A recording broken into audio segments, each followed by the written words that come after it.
some really, really uncomfortable Ascension symptoms, if you want to call them that I've been experiencing, and maybe you can relate to this and it'll help you feel less crazy, or also maybe help you realize that you're not actually getting sick.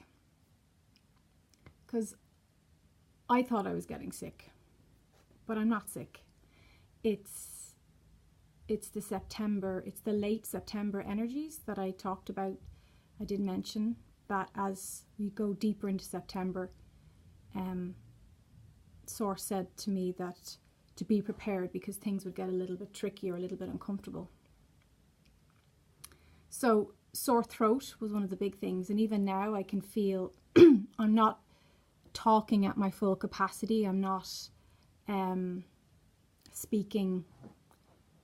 My throat feels gravelly, but up until a few days ago, for about a week, I had a really, really sore, like just sore throat. But again, it didn't feel like a normal, like sick sore throat, like an infection or anything like that.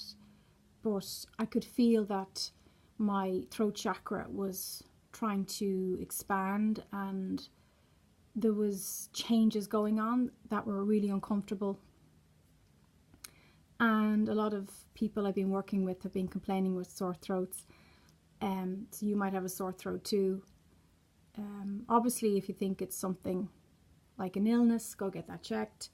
I just tuned in and the angels were like, no, honey, this is just the throat chakra is shifting. You're also being challenged on the boundaries and speaking your truth and stepping into your power place from the throat chakra.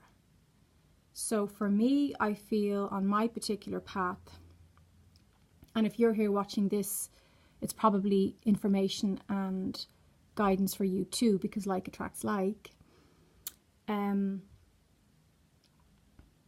I felt I moved up the chakras and how I was able to hold my power, because that's the biggest lesson for us empaths, us healers, shamans, way showers, holding our own power.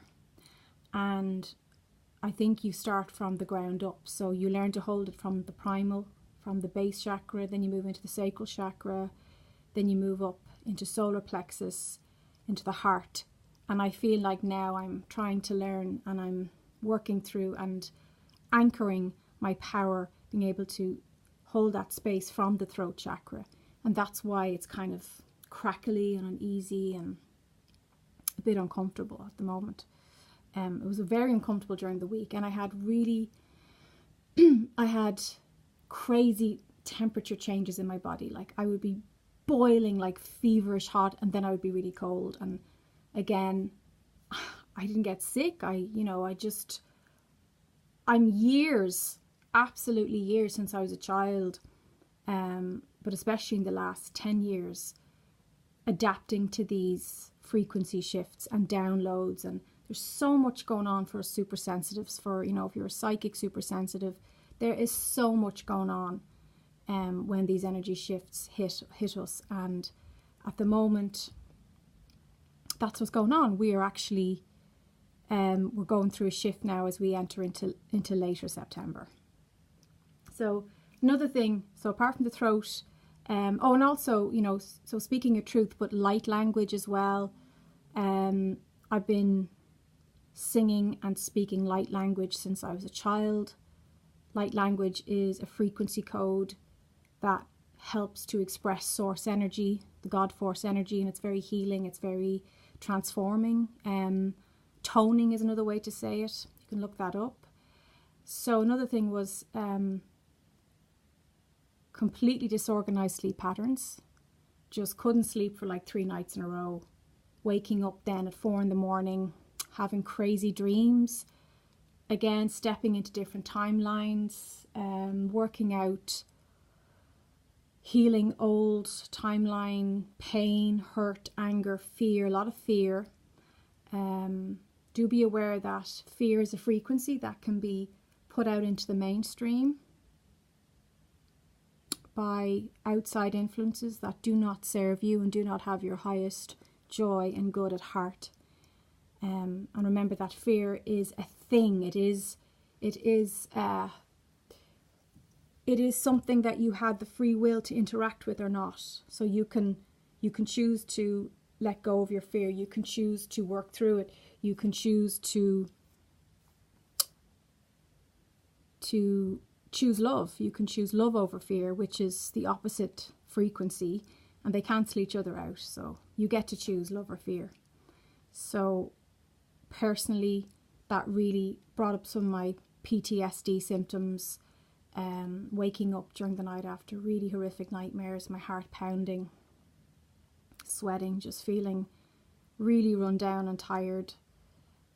So then on top of that, you have the last few days just sleeping a lot.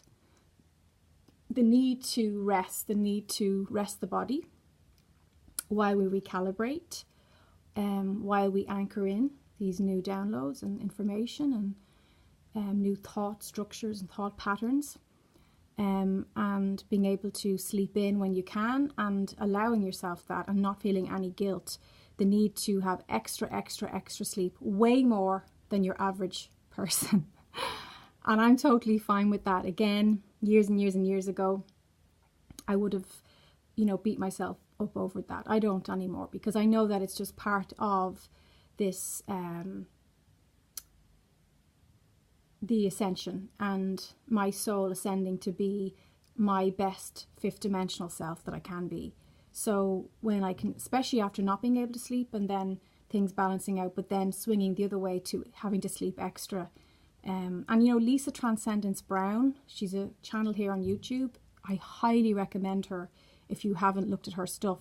She talks a lot about this, the dietary changes, the sleep patterns changing with the energetic shifts of ascension. And you just got to roll with it, you've got to just listen to your body and trust. Us intuitive types, we're very plugged into the body and we feel the changes on a very, very strong level.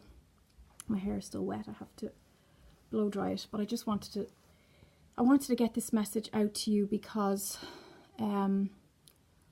I thought it was just me. It's this funny thing. We forget that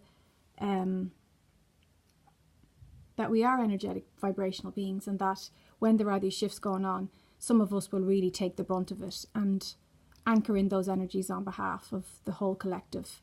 So if you're super psychic sensitive like me, you're really feeling it right now. Just a lot of tension in the body as well, feeling the need to release that. And old bugaboos with, people that, maybe that one person who always seems to be able to press your button and hit your nerve, and looking at that and allowing the exchange to happen, but actually stepping into the space of the observer and being in the soul space, seeing the experience, seeing that conflict through the eyes of soul, and having compassion and love for that person and for yourself, and understanding that we're just all clearing up the old cycles of karma. The 3D karmic cycles are they're all completing now. They're coming to an end. This will be a time of victory. The next, the moon on, is it the 23rd, 24th of September? That's going to be a breakthrough point, and we're all going to feel that, all of us high sensitives. So there's just a tension. It's like before you get a period, before you bleed, there's a buildup of tension in your body because there's this big cleansing, this big release about to happen. And like the moon, which is very symbolic of the feminine and the feminine cycles. When the moon then is ripe and bursts open, we feel that big release of energy. So yeah, some of those things you might experience yourself. Changes in appetite as well. Just some days you just have no appetite, can't even think about food, no interest in food, lack of energy, and then other days you can't stop eating. It's like you're just like a bottomless pit, because the energies at that time need feeding. They need you need to anchor in, you need to ground yourself, and again just trusting your body, listening to your body, and knowing that it's all a natural process. So I'd love to hear of your current ascension symptoms, what you're experiencing, if you're having the same as me, or if there's something extra or different. I mean, we're all going to process and digest these energies in our own unique way. Yeah, so just generally feeling under the weather at the moment. Everything, my body just feels so heavy and dense. And as I said, just needing to sleep a lot. So looking forward to that easing off and having our lovely new moon, or full moon, was it? Anyway, it's a moon shift on the 24th. So take care. I hope this helped. Namaste.